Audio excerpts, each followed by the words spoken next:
A police officer runs up to us and has his mace out. Watch the upper right-hand corner of your screen now. Here's a chair thrown in, flying in the direction of Jermaine O'Neal. All right, welcome back to another After Dark, everyone. Hope you all are having a good night so far. I hope you guys had a good day. Shout out to Chae in the member section for pointing this one out. I am totally excited for this. Real quick, this is from Woo Hoops, and this is his latest drop. This is the most infamous night in NBA history.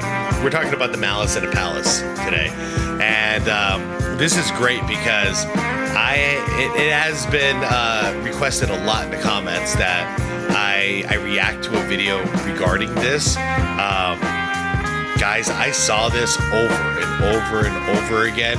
I think I saw it live, but I think I was at work when it happened.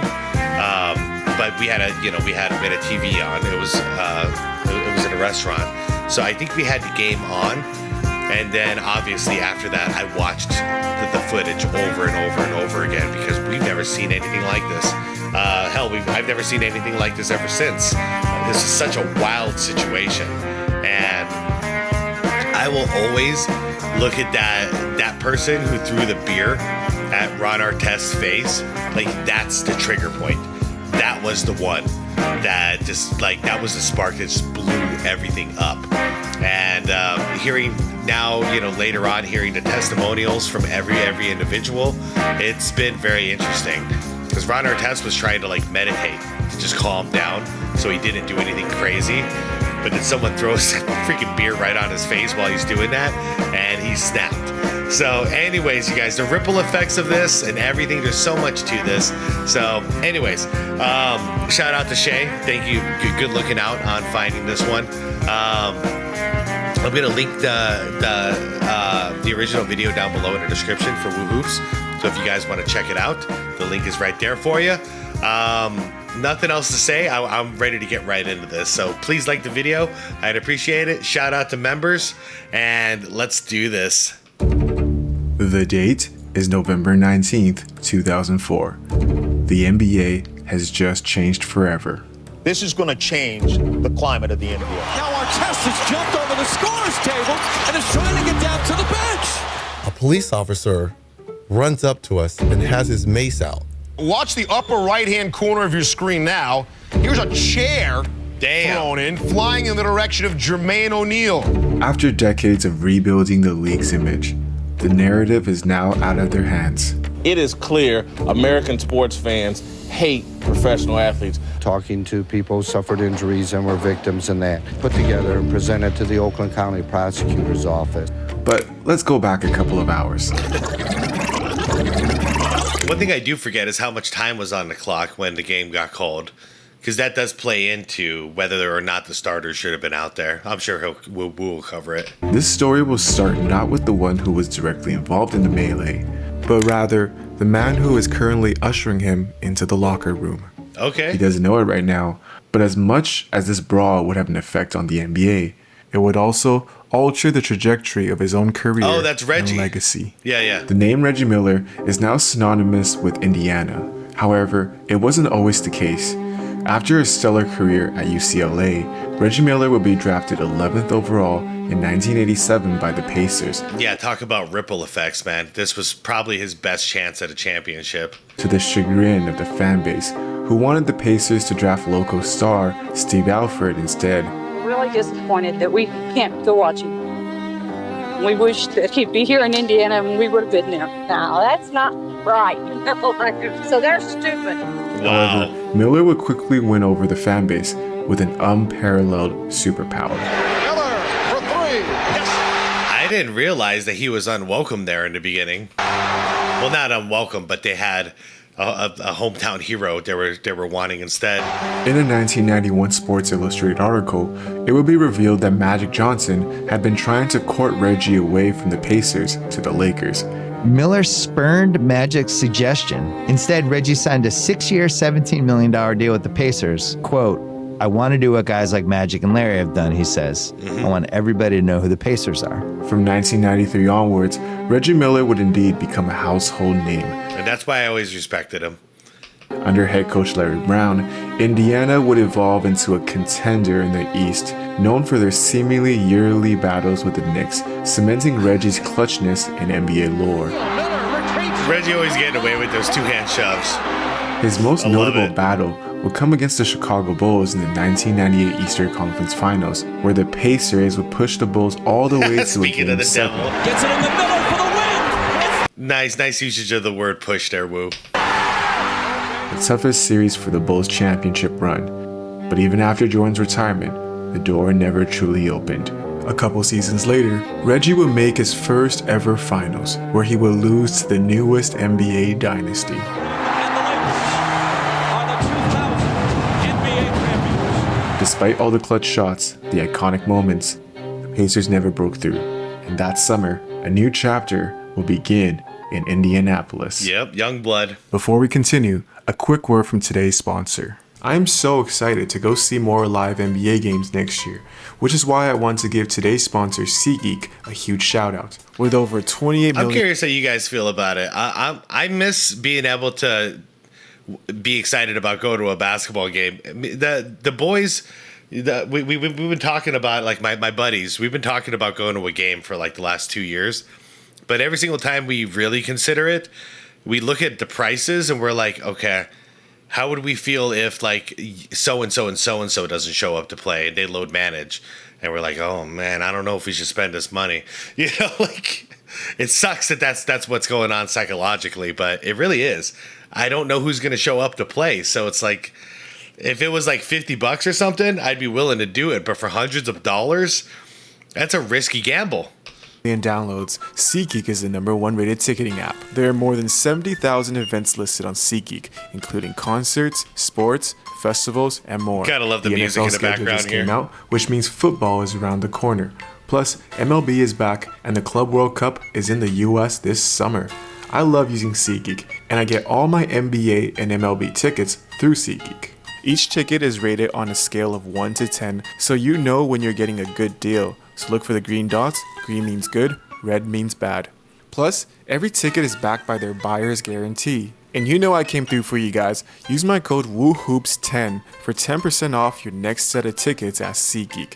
That's 10% off any tickets with promo code WooHoops10. Make sure you click the link in the description to download the app and have the code automatically added to your account so you can use it later. Thank you, SeatGeek. And now, back to the video. Now that we all know about his background, let's go back a bit more. Right here. Wait, let's slow it down a bit. Oof. Dang, man, that one. That reminds me of the punch that Rudy Tomjanovich took back when he was a player. That's that's arch rivals. If you guys ever played that video game, it's literally an arch rival's punch to the face. What in the hell just happened? Right? How did we get here? In the summer of 2000, fresh off their first ever NBA Finals appearance, the Pacers would make a move that would leave their fan base stunned, trading beloved point guard Mark Jackson for an unproven 21-year-old big man named Jermaine O'Neal, who had averaged a mere 3.9 points per game the season prior. With Rick Smits retiring and Larry Bird stepping down as head coach, it marked a clear end of the Reggie Miller era. Or so it seems. Just like with Miller, the fans initially questioned the move. But similar to Miller, it didn't take long for Jermaine O'Neal to prove he was more than just a prospect. Yep. In his first season with the Pacers, he would break out, averaging 12.9 points and 9.8 rebounds per game. By his second season, O'Neal would become not only an all-star, but also the most improved player in the league. O'Neal has now cemented himself as the franchise cornerstone for a new Pacers era. I mean, to me, he was Chris Bosh before Chris Bosh. He was great. One that would soon add another game-changing piece. I think I speak for everyone that he was lucky to have slipped, for both their sakes. Yeah, no kidding. But why did Jermaine O'Neal feel the need to do this in the first place? Let's go back even more. Okay, why is there a fan on the court? Oh my goodness. Yep.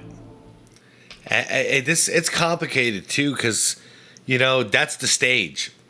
The basketball court is the stage. And so if players are I'm sorry, if fans are on the court like that and they're threatening you, what else are you supposed to do as a player? It's so complicated. This whole thing is so complicated. There's no right, wrong. It's just there's so many layers to this and so many perspectives. But I could feel for the players in this situation, because if you're feeling physically attacked and threatened by fans and they're in your safe zone, which is the court, it's hard to imagine not fighting back, you know? I mean, probably the best thing to do would be everybody just runs through the tunnels, but who's really thinking about that in the heat of the moment? They're thinking about their teammates in jeopardy, you know? They're thinking about their teammates possibly getting hurt or worse, so they're trying to defend their teammates. I don't know. It's hard. That one dude, we got to get to the point of the story where that one dude throws the beer, because I think this situation was contained until that happened. And then I could play devil's advocate. Even though that beer was thrown into Ron Artest's face when he was laying down, that doesn't give Ron Artest the right to go up into the stands and start throwing punches. You know, so no one's safe. No one's right. It's a tough situation. 2001 playoffs, despite giving the first seeded Sixers a scare, Pacers would be eliminated in the first round. The following season, the Pacers were again playing mediocre basketball. A change was needed. On February 19th, the Pacers would trade for Ron Artest, solidifying the new core for the Pacers moving forward. In Chicago, Ron Artest had the reputation of an eccentric problem child. He's in the NBA and he had a part-time job at Circuit City. Yeah. I used to drop him off at work. He really worked there in the back, like during the NBA. And then Jerry Krause found out and made him quit. He's like, yeah, why are you working at Circuit City? I said, well, I'm trying to get a discount on these DVDs. In Artest. Yeah, that's right. I've watched his podcast straight up. He wanted a discount. He's trying to get cheap DVDs. What the hell? First month on the team, in a foreshadowing moment, the Pacers would get into a mini scuffle with the Pistons. And he was fouled. Corliss threw the ball. O'Neal, look out. He thought it was a cheap shot foul. Corliss, be careful. O'Neal would have punched the jaw of Wallace. Another one to Curry.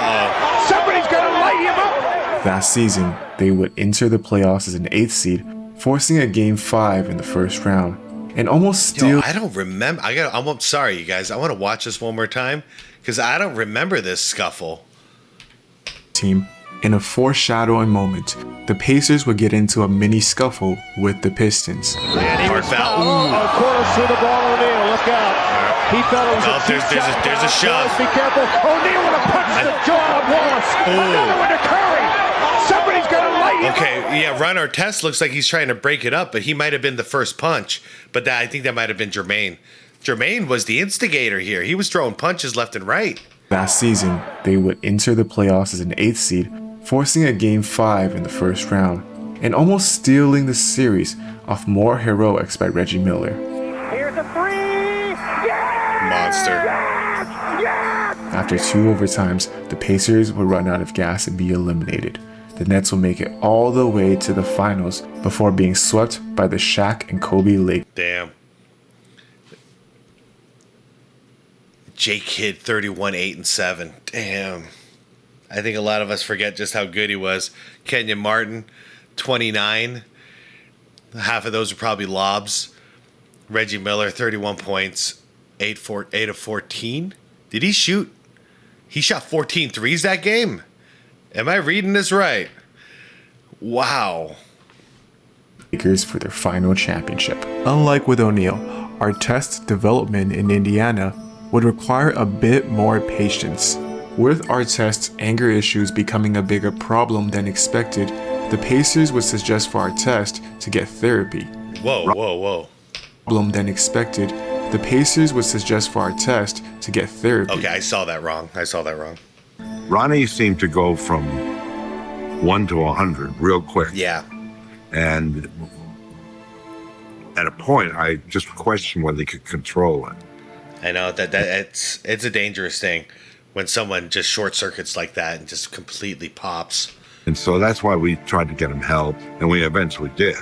and by the 2003 offseason, everything was finally coming into place. Indiana will bring in the missing piece of their puzzle, head coach Rick Carlisle. In his first season, Carlisle will lead the Pacers to a league-best 61 wins. Artest would also break out, becoming a first-time All-Star and winning Defensive Player of the Year. In the playoffs, they would breeze their way through to the conference finals. However, they would face the eventual champs Pistons, led by previous Pacers head coach Larry Brown. Indiana would lose the series in 6. The most memorable part of the series?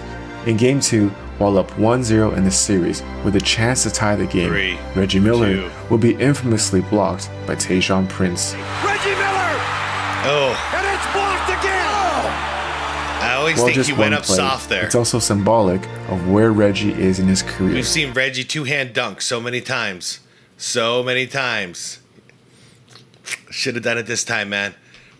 Going into the final season, the Pacers were all united on one goal and one goal only, to win a championship for Reggie Miller. A sentiment that's even understood by the team's newest member, Steven Jackson. Oh yeah, Steven Jackson. I've heard his testimonials on this too. We all understood what our motivation was for that season. It wasn't for us. It was for you. Yep. This is him talking with Reggie. I've seen this. So Ron Artest just threw a punch against an instigating fan. But what happened even before this? Let's just go back to, let's say, the fourth quarter of this game. With around 8 minutes left in the fourth, after trailing the entire game, the Pistons would mount a comeback, cutting the lead to 5. Phillips, Wallace fouled and it goes in! Though this was just a November matchup, it was the first rematch of the Eastern Conference Finals, and both teams wanted this game badly, with Chauncey Billups even showing up to the game wearing his championship ring. Very few guys, when they get them, however, do they wear them. Chauncey Billups is the exception. This Moonlight Sonata in the background with the metal guitar playing a lead is pretty sick. However, 5 is as close as the Pistons can get it, with Detroit missing seemingly every momentum-shifting shot. That's a 3! And up against the shot clock as well. Prince will try a 3. Wallace. Wow. Air ball. Not a good shot. The fans would go restless, and with 3 minutes remaining, the game is all but over. And some of the fans here in the Palace heading for the exits. Okay, so wait. I think this is what I was looking for before. 3.5 minutes left and a 14-point lead. Ugh. I was hoping there would be less time on the clock, so it would be an easier decision. I wouldn't take out my starters yet either. 3.5 minutes, 14 points. It's doable. Yeah, I'm still riding in here. Not only do the Pistons need a miracle, they need a flat-out collapse by the Indiana Pacers. And the reason I'm curious about this is because I've heard Isaiah Thomas. You know, he's passive-aggressive, so he said, you want to know why that happened? He said, because Larry Bird didn't give me the coaching job in Indiana. So he thinks that if he says if he was the coach in Indiana, he would have pulled out the starters at that point. So none of this would have ever happened. So that's the reason I want to know. With under a minute left, Jamal Tinsley would instruct Ron Artest to go, quote, get his foul. I'm at the free throw line. Oh. Guys, I take back everything I just said. Everything I just said, I take it all back. 57 seconds left and you're down by 13. Yeah, get both team starters out. Detroit and Indiana. All starters should be out of the game. I completely revoke everything I just said. Isaiah Thomas, 1 point for you, man. 1 point for you. Yeah. I don't know what Flip was doing.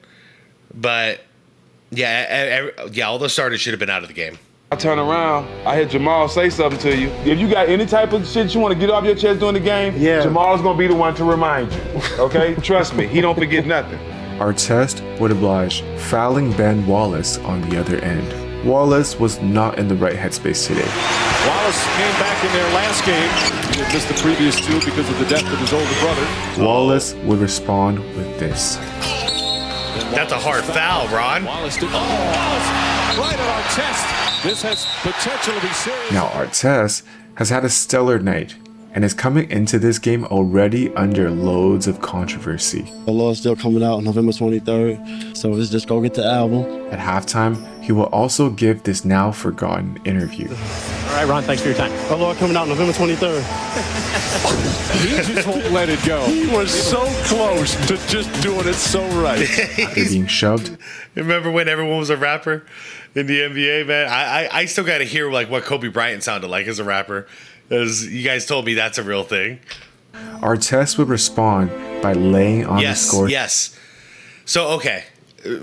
Ron did start this because that was a hard foul, a very unnecessary foul to do at this stage of the game.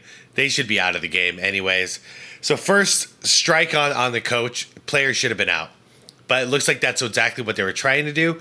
Get the foul so we can get the starters out of the game. So I can only be so critical at this point. You know, like he was actually in the process of getting these guys out of the game. Ron Artest, that was a bad foul on your part. You didn't have to do that. However, he could have, if everything stopped at this point and nothing progressed further, while Ron Artest is laying at a scoreboard table, then this ends. And Ron Artest didn't really do anything wrong. It was a hard foul, not a good look, but it was Ben Wallace who was, you know, starting this physical altercation. So he could have just gotten out without suspension, no fines or anything like that. But here's where the whole bubble bursts. First table. At that point, I was ready in therapy. So I was practicing in real time. 1, 2, 3, before you do anything. Even when you talking about you say therapy helped you, we all knew what you were supposed to be doing. Like when you get to the point where you got mad, so we all knew what you was gonna do. You was gonna go somewhere and sit down and try to calm yourself down. So we knew. We knew you was finna do that. Yeah, thank you. Yeah. Meanwhile, a suited Reggie. But before I understood it, I thought he was just being like a clown. But after understanding, like after hearing what he had to say, I 100% agree with what he's doing. That would be something in therapy that would be taught to him. When you're angry, before you react to anything, count to 3. You know, count to 3. Think about it. Think it through. Miller would come guarding the scores table. He was doing the right thing. Miller, who had suffered a broken hand in preseason, has yet to be suited up for a game this season. Earlier this game, it was announced that he had been making great progress. Pacers only have 10 players suiting up tonight. There are many other guys who are injured. He's trying to change shape and run. I asked him how long it would be. He said a couple of weeks. Rick Carlisle then walked in. He said, Coach, I can go tonight if you need me because we're short. Miller isn't the only person injured for this game, as Pistons Different time, man. Guy's got a busted hand and he's still willing to play. Coach Larry Brown is also recovering from his recent hip replacement. Hey, Mike, I had a chance to speak to Larry Brown before the game, and sitting in this chair is not really comfortable at all. While Artest laid on the scores table, Ben Wallace wasn't finished. Ben wore 1,000 armbands and headbands, so he just steady throwing them. Just throwing them, and so people started throwing stuff from the stands. Ron lays down. I'm kind of like, hey, calm down, big fella, you know, like this. Just stroking him while he's laying on the scores table, thinking everything is diffused. Everyone's talking. I mean, that's how, you know, those scrums go. Everyone puffs out their chest and everyone breaks it up. Tech here, double tech. Let's shoot some free throws. Let's get on out of here. Out of the corner of my eye, I see the red cup traveling in slow motion. This is the wild card. I can't believe this is how it went down. Towards Ron. Yep, no more counting to 3. Scores table and is trying to get down to the bench. Artest is in the stands. Oh, Depp, and it's Steven Jackson in there defending his teammate. That's where, see, at this point, everything happens, and I can just say, yep, I can understand how this all happens. It was all because of that. It was that damn beer. Fans are getting involved. I don't even think that was the right fan, by the way. Here, I'm going to play this back and not interrupt. Bam. Bench to go. Now Artest has jumped over the scores table and is trying to get down to the bench. Artest is in the stands. This is awful. Fans are getting involved. Steven Jackson's in the fans. I don't even think the right person got hit, by the way, by Ron Artest. I think it was somebody else. Restore order. Fans and players are going at it, and the players trying to help each other. Look at this madness. This is a disgrace. Bill Walton was everywhere. Madison the Palace. Let's go get this part out the way. A lot's been told about it. Me personally, I'm glad to see you because I've never had a chance to tell you that I'm sorry. You don't need to say that to me, man. Damn. Come on, man. So, you don't need to apologize to me. First of all, you young cats, and when I say young, I mean Jamal, Jermaine, Al, yourself, Ron. Those last few years in Indiana, my best years. I didn't have my superpowers, but I felt, and you guys made me feel like I was Superman. After that game, David Stern would hand down a historic Yeah, I just got goosebumps. I highly recommend watching that podcast, you guys. suspension, 9 players for a total of 147 games, including Ron Artest, who will be suspended for the rest of the season, effectively ending the Pacers' title hopes. Soon after, Reggie Miller would announce that this would be his final season. Yet, even while being shorthanded, the Pacers, led by Miller's leadership, make it all the way to the second round against the Pistons. Guys, you have no idea how much I was rooting for the Pacers to win this championship. I remember his last games. I watched every second, just cheering this guy on. Again, pushing Detroit to 6 games. In the closing seconds of Reggie's career, his former coach, Larry Brown, would call a timeout. And Larry calls a timeout so he can bring his team to the other side of the court and join in this.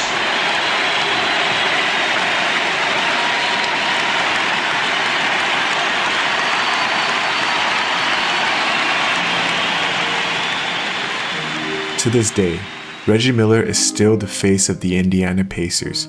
In the 2025 finals, he would attend every game, donning the jerseys of his former teammates, cheering them for their wins. Can I just be honest too? I can make up a bunch of reasons like SGA's foul baiting and all this stuff. I think really deep down inside, the main reason I wanted the Pacers to win, and it sounds stupid probably, I wanted them to win for Reggie. You know? Like I said, I'm totally aware how dumb that sounds, but knowing Reggie's still there, and I mean, look, he's there. He wants this. I wanted him to get that moment, but nope. It's important. That's sports. Being there for their losses. Will the Pacers ever win a championship? Yeah. I don't know.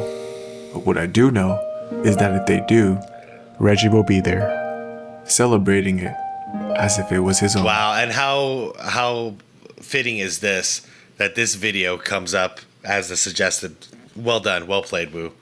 Because when I'm talking about ripple effects of what happened at the Malice at the Palace, yeah, that ruined this whole situation. I've reacted to that one already. May we all learn from Reggie Miller. Great video. Thank you everyone for watching. If you enjoyed this video, please consider subscribing. And also, YouTube thinks you'll like this video, so maybe check that out next. Thank you. Damn, man. Woo Hoops does not disappoint. You guys, Woo is sitting at 31,500 subscribers. I feel like it should be like tripled, but it is a very new channel. So he is actually growing pretty fast, which I'm happy to see because this is just really good content. He's a really good storyteller, and it seems like he's doing by himself what like the team at Secret Base is doing, like a whole team is trying to accomplish, and his quality is like almost there. So when Woo peaks, it's gonna be a pretty wild thing to see what his channel looks like, and it's gonna be cool to know that, you know, I found him at the ground level basically. Anyways, you guys, that was the Malice at the freaking Palace, and there's so much to it. There's so much to it because it wasn't just a crazy brawl. It wasn't just fans versus players. It wasn't just David Stern issuing like harsh punishments. There was legacies at stake, and I'm really glad Woo went with the angle of the impact it had on Reggie Miller, because that was his last chance. It really was. That was the last hope. And it was actually looking like his best chance. But, you know, one beer glass, what is it? A red cup of freaking beer. Had other things in mind.